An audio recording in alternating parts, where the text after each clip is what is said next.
Hey everyone, welcome back to CryptoCache. Thank you very much for joining me here. I hope you're having an amazing day. I'm going to take a quick look at Bitcoin, see what's going on with the recent price increase, and obviously, hopefully anticipate where it's going to go next. And if you're new to the channel, not a financial advisor, just love teaching people how to trade. So hopefully you can learn a thing or two here today. I've got a lot of instructional videos and of course, a trading community if you'd like more of a hands-on experience where I work with all of my members become better traders. Taking a look here at Bitcoin, of course, here is kind of the standard scenario here, just kind of summarize. Obviously, the price has been increasing here in the relative future. In other words, we saw almost about 5.5%, 6% up in the last 8 hours. Absolutely a good thing for Bitcoin, right? We need that. It's sending surges of increased prices for a lot of other altcoins right now.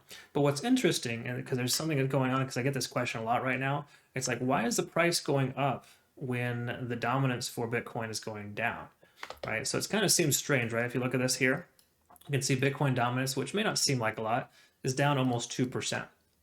What that basically just means is that money is coming away from Bitcoin and going over into other altcoins, all right? And the reason why it's able to do that and then concurrently be able to essentially increase in price, because it seems strange, right? Why is the price going up when the dominance is going down? Well, there's a lot of the new money in the market here, of course. It's coming away from Bitcoin, it's going elsewhere, right? Because there's a tremendous amount of volume down here, close to about 47, 48,000. There's also a handful of other, reasons too, of course, but probably don't have enough time to get into it. But the bottom line is that when money comes away from Bitcoin and goes to altcoins, that really helps stimulate the market, and it's a good sign. But what's even better sign is when the price of Bitcoin is increasing. Meanwhile, the dominance is decreasing. It seems very strange, seems very interesting, but it basically just means that there's no selling pressure, right? And the fact that no one's really trying to sell right now. So that's both good and bad, right? It's good in the sense that we should expect the price for altcoins to continue to increase, right? They'll continue up because everyone feels like the bottom's in, the worst is behind us, the news is over, right? Because we had a bunch of news just here today, essentially, that was causing a ripple this week with all the anticipations of it. That being said, with all that being done and over with, is causing the price action to increase, right? The fear is subsiding. Just bear in mind, this could be potential, and again, I'm not trying to concern you at all, but in the sense that we just got to be real, the fact that that this could be another bull trap, basically a dead cat, essentially, where the price comes up and they draw at the bottom out once more before the weekend.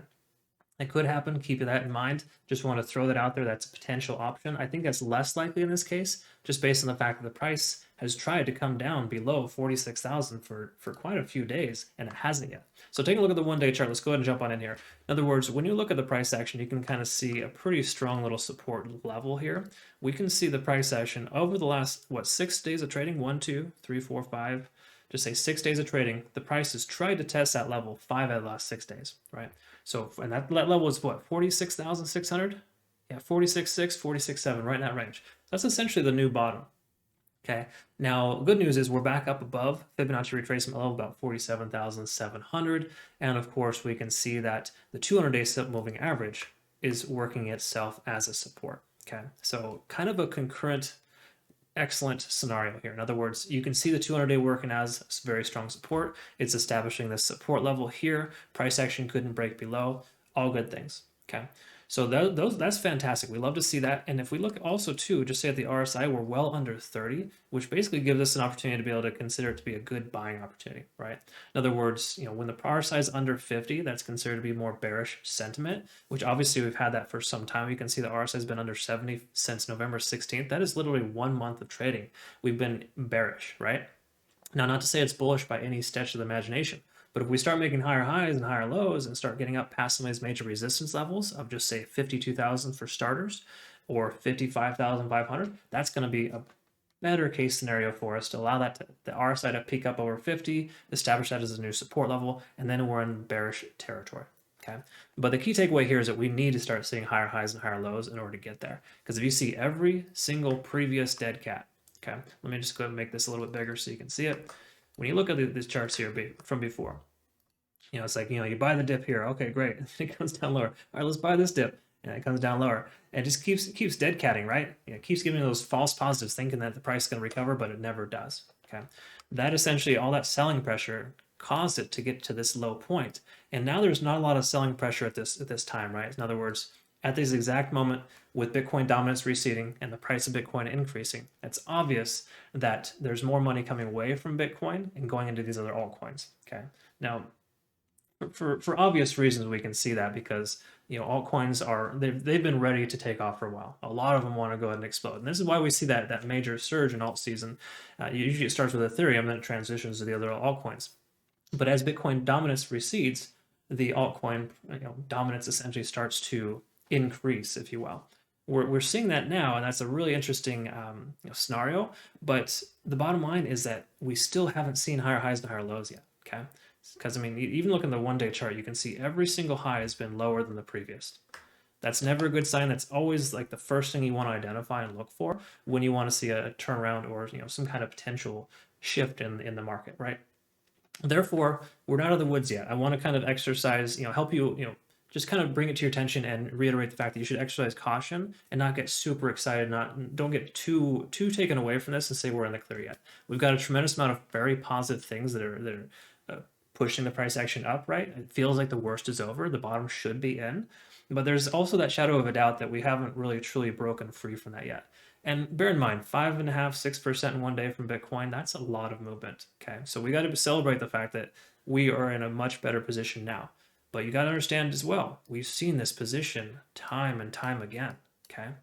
So I don't truly feel like we are in the clear, but I think we're like 70, 80% of the way there, okay? It's just got to, the proof is in the pudding, or whatever the term you want to use. We got to be able to see higher highs and higher lows. So let's go ahead and take a quick look at that, and we can go ahead and wrap this up here. In other words, to be able to see a higher high, first of all, our next high doesn't have to necessarily happen right now, okay? Like this next candlestick doesn't have to necessarily close above that, but we need to see some type of continuation to the upside here to break right around 50,200. Okay, we need to see at least 1 4-hour candlestick close above to give us that higher high. Okay, that's the important step number one. I'd prefer to see that on the one-day chart, 51, 52,000, but I'll take 50,200 on the 4-hour candlestick. That's essentially what we're looking for. That would give us that higher high. Now, here's the positive. Here's the great thing here is a simple fact that we should be able to see. Actually, really quick, we're over the 50-day set moving average as well. That's extremely important. We can stay above that. That'll help us push past that barrier, right? But furthermore, what I want to bring to your attention to TD sequential here, we look at this. We got a nice little reset with this recent dip. And we actually hit all the way down to as low as an 8 recently. Here, being at a 2 right now, we have a potential of 7 to 11 4-hour candlesticks left worth of the bullish momentum to the upside. Okay, so that the odds are on our side or in our favor essentially for the price to continue to progress upwards to break this resistance plane and this one and possibly even this one here. Again, we shouldn't expect to see this for another couple of days. However, it is, again, very possible based on Bitcoin's previous ability to blast through major resistance levels. Okay, so I just want to kind of bring that to your attention, help you understand that we've got plenty of gas left in the tank, so to speak, here for Bitcoin, and we can't rule that out either. But unless we can make this higher high, higher than that level there at 52,300, we might not be in a good position. So ultimately, we got to see, before the price starts to come back down, we need to see that high be over 52,000. It's all well and good. The price goes sideways and then does one of these, right? That's a nice, healthy staircase pattern. We would like to see that. But truth be told, if the price, does one of these and comes back down, I'd be very concerned. I'm going to be a little worried if that happens. Okay. So anyways, those are kind of just things we look for. Higher highs, higher lows, help us understand that momentum has shifted from bearish to bullish.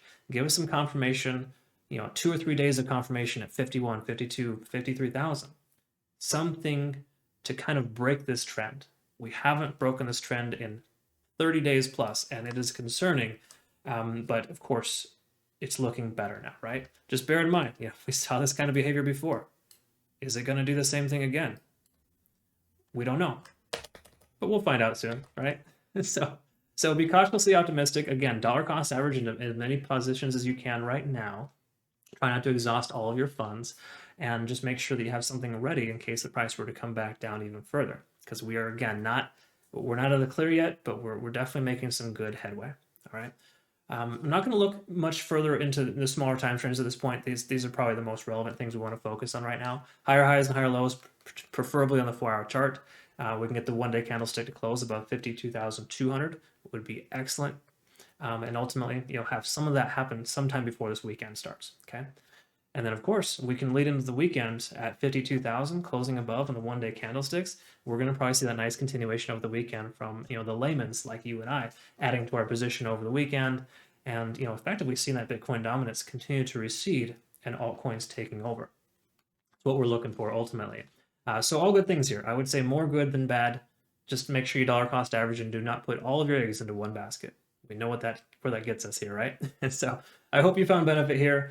And I do appreciate you watching. Of course, if you're not currently a community member, link in the description below. Check that out, of course, in your own time. We're going to roll it with a website format here soon with a very large, expansive library to help get you back on track if you are newer to trading.